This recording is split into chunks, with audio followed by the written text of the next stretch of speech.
Welcome you all in the session limits and derivative chapter. Limits and derivatives. This is a very important chapter of class 11th. तो today I am going to start chapter number 12 है ये आपके books का, और जो पुरानी books हैं उसमें ये चैप्टर नंबर 13 के नाम से दिया हुआ है। चैप्टर 13 है उसमें नंबरिंग इसकी। ओके, और जो आपके पास न्यू बुक्स हैं उसमें चैप्टर नंबर 12 है एंड बहुत ही इंपॉर्टेंट चैप्टर है बच्चों को। देखिए क्लास 10th में इससे रिलेटेड आप कुछ नहीं पढ़ते हैं तो ये काफ़ी अलग लगता है बच्चों को। वैसे तो ज़्यादातर सारे चैप्टर्स ही क्लास 11th में नए होते हैं बच्चों के लिए, लेकिन लिमिट्स थोड़ा समझने के लिए थोड़ा बच्चों को अलग लगता है कि कैसे करें इसको। तो first of all I am going to explain the concept of limits. Okay, मैं आपको आज लिमिट समझाने वाली हूँ कि लिमिट्स में क्या होता है और इसकी वेटेज भी अच्छी रहती है। देखिए ये चैप्टर इंपॉर्टेंट और ज़्यादा क्यों है, क्योंकि क्लास 12th में चैप्टर 5 से लेकर चैप्टर 9 तक जो चैप्टर पूरे कैलकुलस पार्ट होता है, ये कैलकुलस पार्ट होता है जिसमें सारे चैप्टर्स में डिफरेंशिएशन काम में आएगा, ये पोर्शन काम में आएगा, लिमिट्स एंड डेरिवेटिव पूरा चैप्टर काम में आता है। तो आपको बहुत अच्छे से समझना है इसको ताकि आपका कोई भी कॉन्सेप्ट मिस ना हो जाए। तो चलिए बिना टाइम वेस्ट किए वीडियो को शुरू करते हैं और वीडियो के आखिर तक बने रहिएगा ताकि आपका कोई भी इम्पॉर्टेंट कॉन्सेप्ट जो है मिस ना हो जाए। तो चलिए शुरू करते हैं लिमिट्स। ओके, सबसे पहली बात हम लेकर चलते हैं, suppose y is a function of x। Okay, y is a function of x का मतलब क्या होता है कि y में x के अलावा कोई और वेरिएबल प्रेजेंट नहीं होगा। जैसे हम बात करें सपोज x³ - x², इस टाइप से y is equal to 3x, मतलब जो फंक्शन होगा उसमें x के अलावा कोई और वेरिएबल प्रेजेंट नहीं होगा। तो y is a function of x इस टाइप से बोलते हैं। तो देखिए जितने भी हमारे पास ये फंक्शंस होते हैं उन सब के हम कर्व ड्रॉ कर सकते हैं। तो सपोज़ करो रैंडमली मैंने ले लिया कि अगर हमने इसका कर्व ड्रॉ किया तो वो कुछ इस टाइप से आया। ये हमारा x एक्सिस है, ये हमारा y एक्सिस है, और हमने कर्व ड्रॉ किया तो कुछ इस टाइप से हमारा कर्व आ रहा है और आगे भी बढ़ रहा है क्योंकि ये नेवर एंडिंग कर्व्स होते हैं। तो हमने देखा कि हमारे पास सपोज़ करो ये जो पीक वैल्यू है y की, ये किस पर आ रही है, सपोज़ करो ये x is equal to a पर y की कुछ वैल्यू आ रही है। एक मिनट, इसको मैं रीड्रॉ कर देती हूँ। ओके, ऊपर तक ले लिया मैंने y एक्सिस। तो देखिए यहाँ पर सपोज़ करो x की कुछ वैल्यू, किसी पॉइंट पर y की वैल्यू कुछ आ रही है। y हमारा क्या था यहाँ पर, फंक्शन ऑफ x ही तो था। y हमारे पास क्या है, फंक्शन ऑफ x ही तो है। तो हमारे पास x की डिफरेंट डिफरेंट वैल्यूज़ के लिए फंक्शन की अलग अलग वैल्यूज़ निकल कर आएंगी। तो लिमिट क्या कहते हैं, लिमिट पहली बात तो किसी पॉइंट पर चेक की जाती है। ओके, लिमिट चेक की जाती है हमेशा किसी पॉइंट पर कि x is equal to a की बात कर रहे हैं तो हम 1 पर चेक कर सकते हैं, 2 पर चेक कर सकते हैं, फ्रैक्शन में भी चेक कर सकते हैं। तो सपोज़ करो हमने यहाँ पर x is equal to a पर फंक्शन की वैल्यू ये है। सपोज़ करो हम इस a से थोड़ा सा लेफ्ट में गए, ये किस पर वैल्यू है, a पर। ओके, हम थोड़ा सा a से लेफ्ट गए, a से लेफ्ट का मतलब है a माइनस। ओके, और a से थोड़ा सा राइट गए, मतलब इसका मतलब है a से थोड़ा सा ज़्यादा को हम डिनोट करते हैं लिमिट्स में a प्लस से। ओके, तो हमने देखा कि हमने a माइनस पर चेक किया, a प्लस पर चेक किया और a पर चेक किया। तो अगर हमारे पास, लिखते कैसे हैं इसको कि लिमिट को LIM से डिनोट किया जाता है। कहीं कहीं LIM की जगह आपको लिखा मिलेगा LTB लिखा मिलता है, तो दोनों का मतलब एक ही होता है। Limit x tends to a minus, देखिए इसे क्या पढ़ते हैं x, इसे क्या पढ़ते हैं टेंड्स टू, इसे क्या पढ़ते हैं tends to, x tends to a minus, मतलब a से कम के लिए। सपोज़ करो 2 है, 2 पर हमें चेक करना है लिमिट को, तो 2 पर हमने किया, 2 से कम के लिए किया, 2 से ज़्यादा के लिए किया। अगर तीनों पर फंक्शन की वैल्यू सेम बनी रहती है तो हम क्या कहते हैं कि फंक्शन जो है उसकी लिमिट, फंक्शन की लिमिट जो है एग्जिस्ट कर रही है 2 पर। तो उसके लिए तीनों पॉइंट पर उस वैल्यू का सस्टेन होना ज़रूरी होता है, फंक्शन सेम बना रहना चाहिए कि मतलब वो थोड़ा सा सेम बने। तो लिमिट लिखते कैसे हैं, लिमिट एक्सटेंड्स टू, लिखते कैसे हैं आपका, limit extends to a minus किसकी वैल्यू, फंक्शन की। तो f of x should be equal to limit LIM extends to a plus F X. देखिए अभी समझ जाएंगे आप इसको, अच्छी बात है क्योंकि 12th में बिल्कुल यही है, चैप्टर का नाम बदल जाता है, बस कॉन्टीन्यूटी एंड डिफरेंशिएबिलिटी हो जाता है। तो a से कम के लिए, a से ज़्यादा के लिए और a पर अगर वैल्यू ऑफ फंक्शन सेम रहती है तो हम क्या कहते हैं, limit exist at x is equal to a। तो ये कॉन्सेप्ट होता है कि अगर हम a पर चेक कर रहे हैं, a से कम के लिए a पर चेक कर रहे हैं, a से कम के लिए चेक कर रहे हैं और a से ज़्यादा के लिए चेक कर रहे हैं, और तीनों पर एक टाइम पर फंक्शन की वैल्यू अगर सेम आ जाती है तो हम क्या कहते हैं, लिमिट एग्जिस्ट कर रही है। इसको दूसरे नाम में हम LHL भी बोल देते हैं। ओके, क्योंकि लेफ्ट में गए हम, और आपने अभी तक LHS RHS सुना होगा, अब आता है LHL RHL, और ये क्या होता है, value of F X at x is equal to a। Okay, तो इसे हम ये कहते हैं। तो इसकी अगर फुल फॉर्म देखें हम यहाँ पर, तो LHL की जो फुल फॉर्म होती है वो क्या होती है, left hand limit. Okay, left hand limit बोलते हैं इसको। RHL को हम क्या बोलते हैं, राइट हैंड लिमिट। ये नेक्स्ट ईयर 12th क्लास में भी आप पढ़ेंगे। अब तो चलो फाइनल्स होने वाले हैं। लेफ्ट हैंड लिमिट और value of function at x is equal to a, अगर ये तीनों वैल्यूज़ इक्वल हो जाती हैं तो हम क्या कहते हैं, so this implies fx limit of fx exist at x is equal to a। तो हमें पॉइंट पर चेक करने के लिए तो हमें ये कंडीशन को चेक करते हैं। This is the condition number 1। अब कभी कभी क्या होता है कि कंडीशन नंबर 1 अप्लाई नहीं हो पाती है क्वेश्चंस में, तो एक सेकंड कंडीशन भी होती है जिसको आप चेक कर सकते हैं। सेकंड कंडीशन क्या होती है, if limit LIM extends to a f of x is equal to f of a हो जाता है, तो भी हम क्या कहते हैं, लिमिट एग्जिस्ट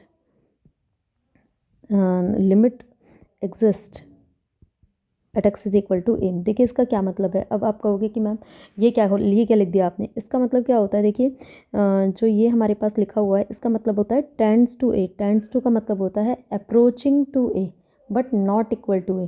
तो जब भी क्वेश्चन के अंदर आपके पास लेस देन, ग्रेटर देन और इक्वल टू के लिए अगर कंडीशन मेंशन नहीं होती है तो हम सेकंड कंडीशन का यूज़ करते हैं। सेकंड कंडीशन का यूज़ करेंगे जिसमें फर्स्ट नहीं लग पाएगी। और फर्स्ट कब लगेगी, जो फंक्शन की वैल्यू तीनों के लिए डिफाइन होगी। भाई सपोज करो 2 से कम के लिए, 2 से ज़्यादा के लिए, 2 पर भी, या कोई अदर पॉइंट जिस पर भी वो डिफाइन है।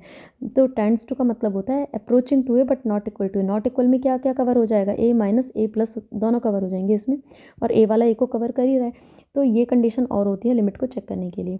उसके बाद देखिए कुछ प्रॉपर्टीज़ आती हैं, मैं यहीं पर लिखवा देती हूँ क्योंकि अभी कॉन्सेप्ट चल ही रहा है, तो मैं अभी बेसिक्स कवर कर देती हूँ यहाँ पर।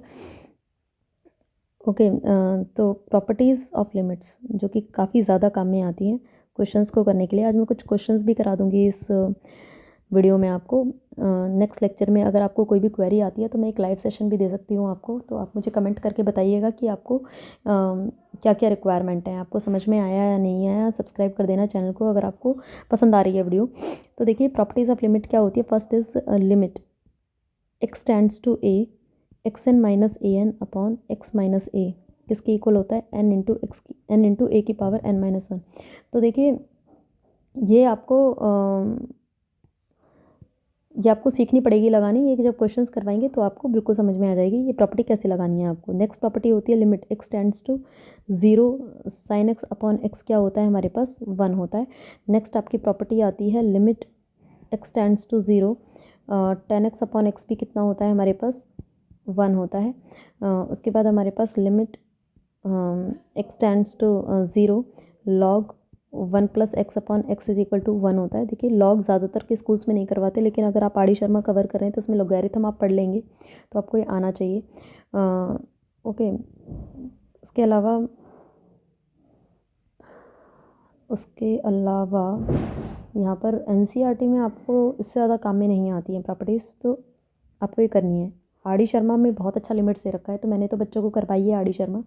अगर आपके पास टाइम है तो आपको आर.डी. शर्मा के ओनली लिमिट्स के एग्जांपल्स करने हैं, एक्सरसाइज में नहीं करना है कुछ भी, ओनली लिमिट्स के एग्जांपल, ताकि जो है आपको 12th क्लास में काफ़ी हेल्प मिलती है उसके रिलेटेड कि क्योंकि उसमें पूरा कॉन्टीन्यूटी में लिमिट्स आ जाता है, तो आपको काफ़ी हेल्प मिल जाती है। 12th में आपके कॉन्सेप्ट्स काफ़ी क्लियर हो जाते हैं।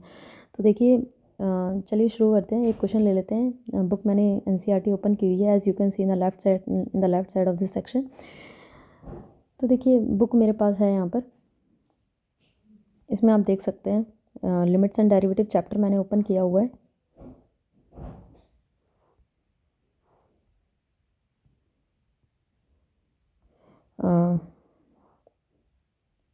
कुछ क्वेश्चंस लेते हैं अभी शुरू में, बेसिक क्वेश्चन लेते हैं, उसके बाद नेक्स्ट क्लास में हम आगे का भी कवर कर लेंगे। अब देखिए जैसे एक्सरसाइज में खोल रही हूँ यहाँ पर, पहले एक्सरसाइज के कुछ क्वेश्चंस करेंगे तो आपको, चलिए एग्जांपल ले लेते हैं।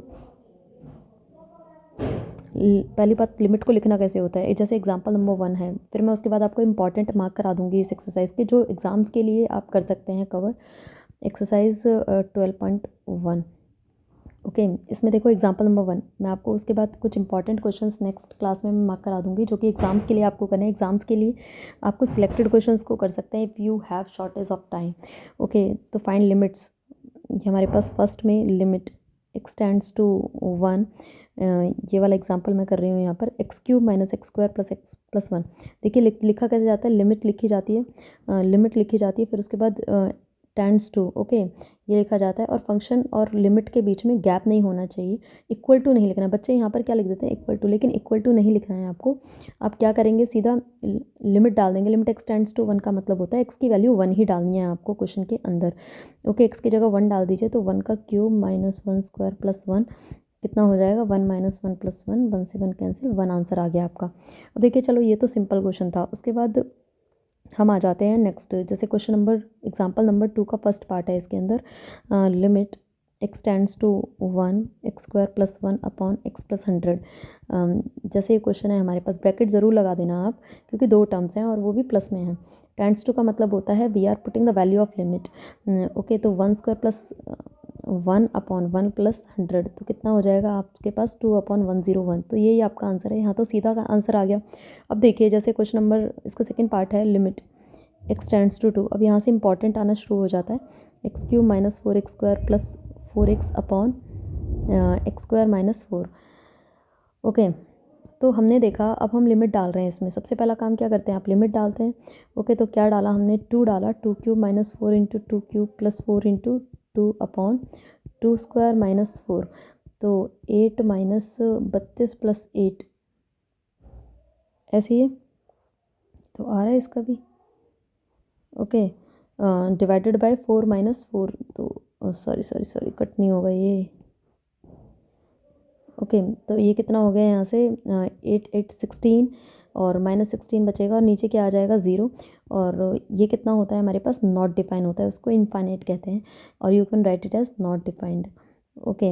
अब देखिए, और थोड़ा अच्छा क्वेश्चन ले लेते हैं। जैसे इसका फिफ्थ पार्ट ले लिया, limit x tends to 2 X cube minus 2x square upon X square minus 5x plus 6। तो सबसे पहले आपके जहन में क्या आता है, भाई हम लिमिट ही डालेंगे, है ना। अब क्या डालेंगे हम, x के प्लेस पर हम 2 डालेंगे, तो कितना आ जाएगा, 2 क्यूब माइनस 2 इंटू 2 का square divided by 2 square minus 5 into 2 plus 6, that is equal to 8 minus 8 upon 4 minus 10 plus 6। देखिए सब कट गई है हमारे पास, कितना फॉर्म आ गई, 0/0।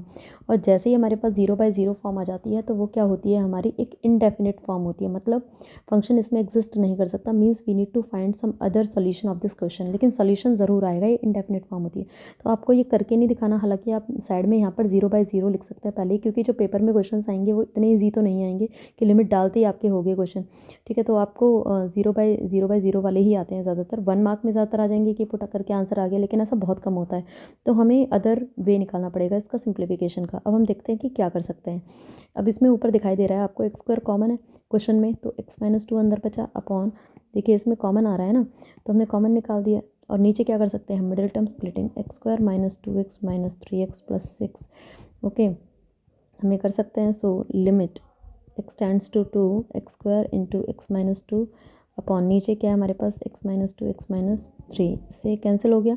तो हमने देखा यहाँ पर कितना बनेगा। अब जैसे ही ऊपर और नीचे कोई वेरिएबल कट जाता है, ओके, जैसे ही ऊपर और नीचे अगर कोई वेरिएबल कट रहा है, तो इसका मतलब अब हम फिर से लिमिट डालकर देख सकते हैं, क्योंकि अब कुछ हो सकता है, कुछ चेंज आए। तो अब जब भी हमारी लिमिट पुट होती है, जब भी हमारी लिमिट पुट जब तक हमारी लिमिट पुट नहीं होती, हम उसको हर स्टेप में लिखेंगे, और जैसे ही वो पुट हो जाती है, तो हमें लिमिट लिखना छोड़ देना है। अब मैंने लिमिट लिखना यहाँ पर छोड़ दिया, 2 का स्क्वायर अपॉन 2 माइनस 3, तो कितना आ गया यहाँ से, 4 अपॉन माइनस 1, कितना आ गया यहाँ पर, -4। ये आपका क्या है, आंसर है। तो ये थोड़ा अच्छा क्वेश्चन था, इस टाइप के आते हैं पेपर में। अब देखिए, इसके अलावा मैं एक क्वेश्चन और करा देती हूँ आपको, प्रॉपर्टी पर बेस्ड। जैसे हमारा एग्जाम्पल नंबर 3, ये काफ़ी इंपॉर्टेंट है एग्ज़ाम्स के लिए। एग्जाम्पल नंबर 3 का first part, okay. Example number 3 का फर्स्ट पार्ट, तो क्या क्वेश्चन है, लिमिट, इसके मैं दोनों पार्ट्स को कराऊंगी, इंपॉर्टेंट है। X tends to 1 X 15 minus 1 upon X 10 minus 1। तो जब भी एक्स की इतनी ज़्यादा पावर है, एक्स की कभी भी इतनी ज़्यादा पावर है, तो हमें सीधी सी बात है, कुछ अलग हमें लगाना पड़ेगा। तो हमारे पास एक प्रॉपर्टी होती है, limit x tends to a x n minus a n upon x minus a. जब भी एक्स की इतनी लंबी चौड़ी पावर देखो, तो यही लगाते हैं फॉर्म। इसका रिजल्ट क्या था, ये मैंने पहली प्रॉपर्टी अभी लिखवाई है आपको, ऊपर आप देख सकते हैं। ये कब लगती है, जितना यहाँ पर हो उतना ही यहाँ होना चाहिए, ओके, पहली बात। और जितना यहाँ पर पावर में हो उतना ही यहाँ होना चाहिए, दोनों मैच होने चाहिए, ओके, तभी ये प्रॉपर्टी जो है लगती है। तो अब देखिए, यहाँ पर हमें ये पता है कि यहाँ पर 1 है, यहाँ पर भी 1 है, तो ये प्रॉपर्टी लग सकती है, ओके। और एक्स की पावर 15 है तो इसकी पावर 15 भी हम बना सकते हैं। तो देखिए limit x tends to 1, X 15 minus 1 की पावर 15 आप लिख सकते हैं अपॉन एक्स 10 माइनस 1 की पावर 10 लिख सकते हैं। प्रॉपर्टी को लगाने के लिए अब मुझे एक्स माइनस ही चाहिए नीचे, तो हम एक्स माइनस 1 चाहिए यहाँ पर, तो अगर मैं एक्स माइनस 1 से डिवाइड कर दूँ ऊपर भी और नीचे भी तो कोई फ़र्क नहीं पड़ेगा। ओके, तो आप क्या कर सकते हैं यहाँ पर लिमिट एक्स टेंड्स टू 1, इसको बाय प्रॉपर्टी क्या लिख सकते हैं, देखिए एन आगे आ जाता है और ए की पावर एन माइनस 1 हो जाएगी। एन क्या है यहाँ पर, ये है, तो 15 आगे आगे लिमिट लग रही है ना, तो हमें लिमिट हटा देनी है, ये नहीं लिखना हमें। ओके, लिमिट लगने की तुरंत ही हमें हटा देना है। 15 एन है आपका, ए की जगह हमारे पास क्या है यहाँ पर 1 है, तो 1 की पावर 15 माइनस 1, ऐसे ही नीचे 10 into 1 raise to power 10 minus 1। अब 1 की पावर तो कुछ भी हो वो हट जाएगी, 15 upon 10 that is equal to 3/2। आपको इसे पॉइंट्स में कन्वर्ट नहीं करना है, यही आपका क्या है आंसर है। ओके, तो that it's a very easy topic, अगर आप इसको समझ कर करेंगे ना तो बहुत आसान लगेगा आपको। ओके, अब देखिए इसका जो है सेकेंड पार्ट भी मैं करा रही हूँ यहाँ पर। इसका सेकेंड पार्ट, रूट वाले क्वेश्चंस काफ़ी अच्छे होते हैं एग्ज़ाम्स के लिए। तो देख सकते हैं आप यहाँ पर क्वेश्चन क्या है, root 1 plus x minus 1 upon X. अगर आप इसमें लिमिट चेक करेंगे तो ये 0/0 डेफिनेटली देगा, तो आपको साइड ब्रैकेट में यहाँ भी लिखना है 0/0। तो ये लिखना ज़रूर है कि भाई हमने पुट किया, ये आया, पुट करके दिखाना नहीं है।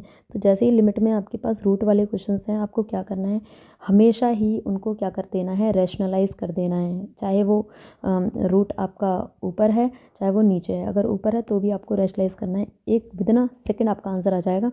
Root 1 plus x minus 1 upon x, हमने क्या करना है, रूट रैशनलाइज़ करना है, 1 प्लस एक्स प्लस 1 से मल्टीप्लाई ऊपर भी और नीचे भी कर दिया हमने रैशनलाइज़। तो आप सिंप्लीफिकेशन के बाद विदिन अ स्टेप आप देख सकते हैं आंसर आने वाला है। तो यहाँ पर क्या है, ए माइनस बी और ये ए प्लस बी क्या हो जाएगा, a square minus b square, तो इसका स्क्वायर माइनस 1 का square upon x under root 1 plus x plus 1। So limit x tends to 0, square से यहाँ कट जाएगा, तो क्या बचा हमारे पास 1 plus x minus 1 upon x root 1 plus x plus 1। Okay, 1 से 1 कैंसिल, तो क्या बचेगा हमारे पास एक्स अपॉन, मैं हर स्टेप में मैं लिमिट लिख रही हूँ, क्यों, क्योंकि मुझे पता है कि अभी तक मैंने पुट नहीं किया है। सो 1 अपॉन, अब ऊपर और नीचे जैसे ही कट जाता है तो हमें in the next step we will put the values of limit, root 1 plus 0 plus 1, तो कितना आया ये हमारे पास 1/2, इसका आंसर है। तो बहुत ही ईजीली ये क्वेश्चंस हो जाते हैं आपके, बहुत ही अच्छे क्वेश्चंस हैं। ये सैंडविच थ्योरम आपको नहीं करनी है एग्ज़ाम्स के लिए, ये आपके सिलेबस में नहीं है। ओके, तो अब जैसे मैंने एग्जांपल नंबर 4 ले लिया, इस पर बेस्ड आप एक्सरसाइज को कर सकते हैं, और जो भी अगर आपको क्वेरी है तो आप मुझे कमेंट सेक्शन में बताइएगा, तो मैं वो आप क्वेरी आपके लिए ज़रूर करूँगी। एग्जांपल 4 देखिए, उसका फर्स्ट पार्ट देखिए, इसमें क्या है, limit x tends to 0 sine 4x upon sine 2x। Okay, तो लिमिट एक्स टेंड्स टू 0, हमें पता है कि प्रॉपर्टी क्या होती है, limit x tends to 0 sine x upon x 1 होता है। ये कैसे लगती है हमारे पास, पहली बात तो लिमिट जो यहाँ पर हमारे पास एंगल है वो टेंड करना चाहिए 0 को, और जितना एंगल ऊपर है उतना ही होल के डिनोमिनेटर में होनी चाहिए, तब ये प्रॉपर्टी लगती है। अब यहाँ पर आप देख सकते हैं कि लिमिट एक्स टेंड कर रही है 0 को, यहाँ पर हमारे पास साइन 4x है लेकिन नीचे 4x नहीं है। अब इसके एंगल में कितना है, 4x है, तो नीचे भी 4x ही बनाना है। तो 4x बनाने के लिए हमने 4x से मल्टीप्लाई किया ऊपर भी और नीचे भी। ऐसे ही हमारे पास साइन 2x है, इसमें भी प्रॉपर्टी लगाने के लिए 2x से मल्टीप्लाई 2x, एंगल जो भी है वही बना लेंगे। अब हम इसमें अगर लिमिट अप्लाई कर रहे हैं, x से x कैंसिल हो गया और 2 से ये 2 टाइम्स कट गया। अब हम लिमिट लगाएंगे तो ये भी 1 हो जाएगा और ये भी 1 हो जाएगा, तो 1 इंटू 2 अपॉन 1 इंटू 1, तो आंसर कितना आ गया आपका 2। So it's very easy to apply. Okay, तो उसके बाद एक्सरसाइज शुरू हो जाती है। एक्सरसाइज के क्वेश्चन नंबर 1 से लेकर अब आप क्वेश्चन नंबर 22 तक बहुत ही इजीली कर सकते हैं। जो भी डाउट्स हैं आप मुझे कमेंट सेक्शन में बताइएगा। देखिए क्वेश्चन नंबर 6 इसका इंपॉर्टेंट है, एग्जाम्स के लिए मैं बता रही हूँ। क्वेश्चन नंबर 8 इंपॉर्टेंट है, करना आपको सारा, लेकिन इन पर थोड़ा ज़्यादा ध्यान देना है। Question number 10, okay, question number 14, 13, okay, 15, 16, 17, ये वाला पेज तो इंपॉर्टेंट है। 19, 20, 21, 22 most important and 15 is also most important, एक ये वाला। ओके, और बाकी कैसे करने हैं उसे मैं नेक्स्ट क्लास में आपको डिस्कस करने वाली हूँ, तो आप बने रहिएगा मेरे साथ। और आप बेल आइकन का बटन तो ज़रूरी दबा देना, क्योंकि आपको पता चलना चाहिए, टाइमली नोटिफिकेशन आपको मिलना चाहिए कि मैं कब वीडियो लेकर आ रही हूँ और कब वो अपलोड हो चुकी है। सब्सक्राइब कर दीजिए चैनल को, अगर आपने सब्सक्राइब नहीं किया है तो शेयर कीजिए अपने दोस्तों को ये वीडियोस, ताकि उन्हें भी लेक्चर्स के बारे में पता चले, चैनल के बारे में पता चले। और लाइक कर दीजिए अगर आपको वीडियो पसंद आई है। Okay, so thank you so much to attend the video. Okay, bye.